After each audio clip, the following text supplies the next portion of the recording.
ಎಂಥ ಈ ಥರ ಪದಗಳೇ ಕೇಳಿ ಅವರ ನೆರಳಲ್ಲಿ ನಾವು, ಅವರ ಬೆಳಕಲ್ಲಿ ನಾವು ಎಂಥ ಡೀಪ್ ಆಗಿರೋ ಒಂದು ಸಂಗತಿಗಳಿವೆಲ್ಲ. ಅಂದರೆ ಇವತ್ತಿಗೆ ನಾವೆಲ್ಲಿದ್ದೀವಿ ಅಂತಲೇ ಗೊತ್ತಿಲ್ಲದಿರೋ ಕೆಲವು ಕಾಲದಲ್ಲಿ ಇರ್ತೀವಿ, ನಮ್ಮ ನೆರಳಲ್ಲಿ, ನಮ್ಗೆ ತೋರಿಸೋ ಬೆಳಕಲ್ಲಿ.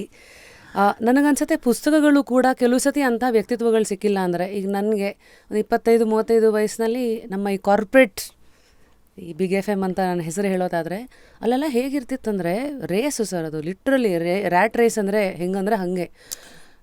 ಏನು ಟ್ರೈನಿಂಗ್ ಇಲ್ಲದೆ ಕಾಲೇಜಲ್ಲಿ ಓದಿರೋದು ಸಿವಿಕ್ಸು BCom, ಸಡನ್ನಾಗಿ ಲೈಫಲ್ಲಿ ನೋಡಿದ್ರೆ ಯಾವುದೋ ಮೀಡಿಯಾ RJ ಮತ್ತು ಇದರಲ್ಲಿರೋ ಪ್ರೆಷರ್ಗಳು ಸಡನ್ನಾಗಿ ಬಿಸಿನೀರಿಗೆ ತಳ್ಳಿದ್ದದು. ನಾವೆಲ್ಲ ಈಜು ಬಿಸಿನೀರಲ್ಲಿ ಅದು ಕಲ್ತಿರೋದು ಅಂದಾಗ ನಾನು ಏನಕ್ಕೆ ಇದೆಲ್ಲ ಉಪಮೇಯಗಳನ್ನು ಬಳಸ್ತಾ ಇದ್ದೀನಿ ಅನ್ನೋದು, ಜೀವನವೇ ನಮಗೆ ಗುರುಗಳಾಗ್ತಾ ಹೋಯ್ತೆ ಹೊರತು ಈ ಥರ ವ್ಯಕ್ತಿತ್ವಗಳಲ್ಲೂ ಸಿಕ್ಕಲಿಲ್ಲ ಅನ್ನೋದು.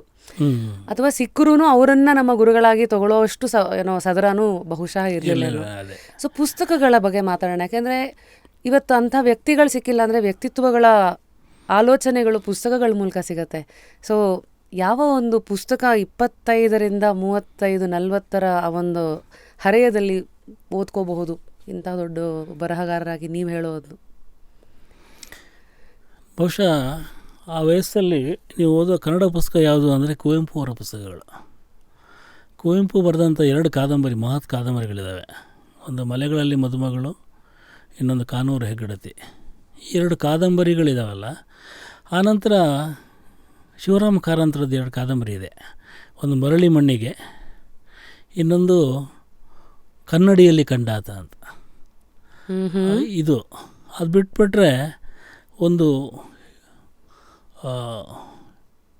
ನಮಗೆ ಪುರಾಣ ಮತ್ತು ಇತಿಹಾಸಗಳ ಅರಿವು ಇರುತ್ತೆ. ಅದು ಬಹಳ ಚೆನ್ನಾಗಿ ಆಗಬೇಕಂದ್ರೆ ಒಂದು ಪರ್ವ ಅಂತ ಒಂದು ಕಾದಂಬರಿ ಇದೆ ಭೈರಪ್ಪನವ್ರದ್ದು. ಅದು ಬಹುಶಃ ಓದಲೇಬೇಕಾದ ಕೃತಿ. ಆನಂತರ ಗಿರೀಶ್ ಕಾರ್ನಾಡ್ರದ್ದು ನಾಟಕ ಇದೆ ತುಘಲಕ್ ಅಂತ. ಸೊ ಈ ಥರದ ಪುಸ್ತಕ, ಲಂಕೇಶರದೊಂದು ಮುಸ್ಸಂಜೆಯ ಕಥಾಪ್ರಸಂಗ ಅಂತಿದೆ. ಸೊ ಈ ಥರ ತೇಜಸ್ವಿ ಅವ್ರದ್ದಿದೆ. ಅಫ್ಕೋರ್ಸ್ ಎಲ್ಲ ಓದಲೇಬೇಕಾದ, ಅದು ಬಹುಶಃ 15-25 ವಯಸ್ಸಲ್ಲಿ ಬರುತ್ತೆ. Is the beginners for every reader. ಬಿಗಿನಿಂಗಲ್ಲಿ ಓದಬೇಕಾದ ಒಬ್ಬ ಲೇಖಕ. ಅವ್ರದ್ದು ಪರಿಸರದ ಕಥೆಗಳಿರ್ಬೋದು, ಕರವಾಲ ಇರ್ಬೋದು, ಚಿದಂಬರ, ಸುಮಾರು ಬುಕ್ ಇದೆ ಅವ್ರದ್ದು. ಇದರ ಜೊತೆಗೆ ನನಗೆ ಅನಿಸೋದೇನೆಂದರೆ ಬೇರೆ ಭಾಷೆಯ ಲೇಖಕರನ್ನು ಓದಬೇಕು ಅಂತಂದರೆ ಈ ಫಿಕ್ಷನ್ನಿಂದ ಆಚೆ ಹಿಸ್ಟಾರಿಕಲ್ ಬುಕ್ಸ್ ಇದ್ದಾವೆ. ಈ ರಾಮಚಂದ್ರ ಗುಹಾ ಬರೆಯುವಂಥ ಪುಸ್ತಕ ಇರ್ಬೋದು, ಅಥವಾ ಬೇರೆ ಭಾಷೆಗಳಲ್ಲಿ ನಮಗೆ ಸಿಗುವಂಥ ಲೇಖಕರು ಆಯಾ ದೇಶಗಳ ಬಗ್ಗೆ ಬರೀತಾರೆ, ಆಯಾ ದೇಶಗಳ ರಾಜಕೀಯ ತಲ್ಲಣಗಳ ಬಗ್ಗೆ ಬರೀತಾರೆ. ನಾವೆಲ್ಲ ಭಾಳ ಸಂತೋಷವಾಗಿದ್ವಿ. ಇಲ್ಲಿ ಹಲವಾರು ದೇಶಗಳಲ್ಲಿ ಲೇಖಕರನ್ನು ಜೈಲಿಗೆ ಹಾಕ್ತಾರೆ, ಎಕ್ಸೈಲ್ ಮಾಡ್ತಾರೆ, ದೇಶದಿಂದ ಹೊರಗೆ ಹಾಕ್ತಾರೆ. ಅದೇ ಒಪಿನಿಯನ್ಗೋಸ್ಕರನೇ ಅಗೇನ್. ಸೊ ನಿನ್ನ ಒಪಿನಿಯನ್ನು ನಮ್ಮ ರಾಜಕೀಯ ನಿಲುವಿಗೆ ಸರಿ ಇಲ್ಲ ಅಂತ ಆಚೆ ಹಾಕ್ತಾರೆ. ಅಂಥ ಲೇಖಕರು ಪಡುವ ಸ್ಟ್ರಗಲ್ಗಳು ಮತ್ತು ಅವರು ಸಮಾನತೆಗಾಗಿ ನಡೆಸಿದ ಹೋರಾಟಗಳು, ಈ ಥರದ ಪುಸ್ತಕಗಳಿದ್ದಾವೆ.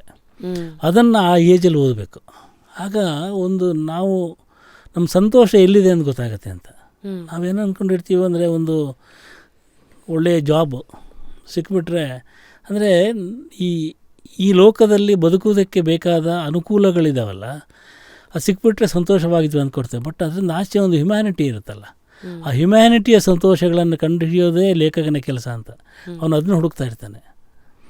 ಆ ಹುಡುಕಾಟದಲ್ಲಿ ಅವನಿಗೆ ಸಿಗುವಂಥ ಗೆಳೆಯರು ಅಥವಾ ಲೇಖಕರು, ಸಹಲೇಖಕರು, ಅದನ್ನು ಅರ್ಥ ಮಾಡ್ಕೊಳ್ಳುವಂಥ ಒಂದು ಸೊಸೈಟಿ, ಇದೆಲ್ಲ ಭಾಳ ಕಷ್ಟ ಸಿಗೋದು. ಅದು ಸಿಗದೇ ಇದ್ದಾಗ ನನಗೆ ಭಾಳ ಒತ್ತಡ ಆಗಿಬಿಡುತ್ತೆ ಅಂತ. ನಾನು ಹೇಳಬೇಕಾದ್ರೆ ಹೇಳೋಕ್ಕಾಗಲ್ಲ, ಇಲ್ಲಿ ಹೇಳಿದರೆ ಅದನ್ನು ವಿರೋಧಿಸ್ತಾರೆ, ನನ್ನನ್ನು ಆಚೆ ಹಾಕ್ತಾರೆ. ಆ ಭಯದಲ್ಲಿ ಲೇಖಕ ಬದುಕುವ ಹಾಗೆ ಆಗಬಾರ್ದು.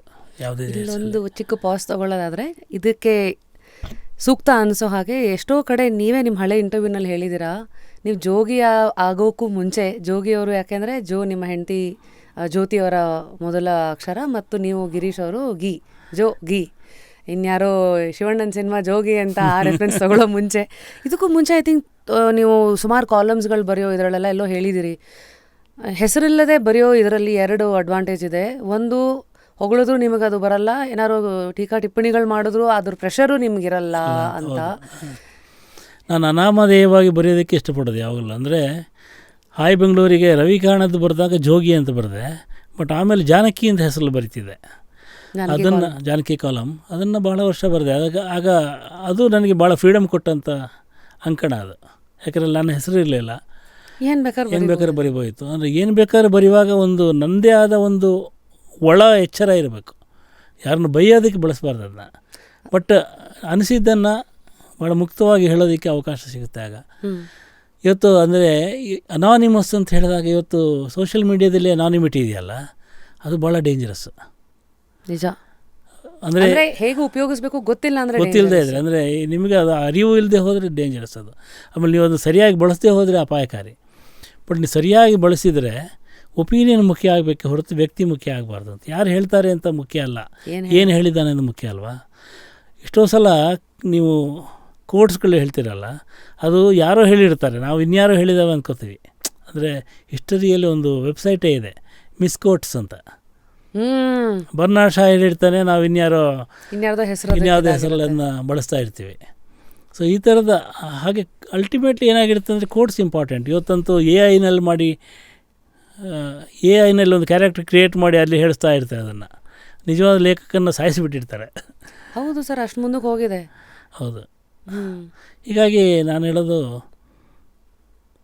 ಒಂದು ಹೇಳಿಕೆ ಬಹಳ ಮುಖ್ಯ. ಯಾರು ಹೇಳಿದ್ದಾರೆ ಅನ್ನೋದಕ್ಕಿಂತ ಆ ಹೇಳಿಕೆಯಿಂದ, ಅಂದರೆ ಡಾಕ್ಟ್ರು ಇಂಪಾರ್ಟೆಂಟ್ ಅಲ್ಲ, ಔಷಧಿ ಇಂಪಾರ್ಟೆಂಟ್ ಅಂತ ಹೇಳ್ತೀವಲ್ಲ. ಹಂಗಾಯ್ತು. ಅಂದರೆ ಶೇಕ್ಸ್ಪಿಯರ್ ಅವ್ರದ್ದು ವಾಟ್ಸ್ ಇನ್ ಅ ನೇಮ್, ಅದನ್ನು ನಮ್ಗೆ ಯಾವ್ಯಾವ ಸಿಚುವೇಶನ್ಗೆ ಇದು ಅನುಕೂಲನೋ ಅದಕ್ಕಲ್ಲಿ ಎಳ್ಕೊಂಡಂಗೆ ಆಯಿತು ಅನ್ನೋದು ಆಯಿತು. ಸೊ ಇಲ್ಲಿ ಲಂಕೇಶ್ವರ ಬಗ್ಗೆ ಮಾತಾಡ್ತಾ ಇದ್ರಿ, ಆ್ಯಂಡ್ ಅದನ್ನು ಮಾತಾಡ್ತಾನೆ ನಿಮ್ಮ ಅನಾಮಧೇಯ ಫೇಸ್ ಆಫ್ ಲೈಫ್ ಅದು ಯಾಕೆ ಅಂತ ಹೇಳಿದ್ರಿ.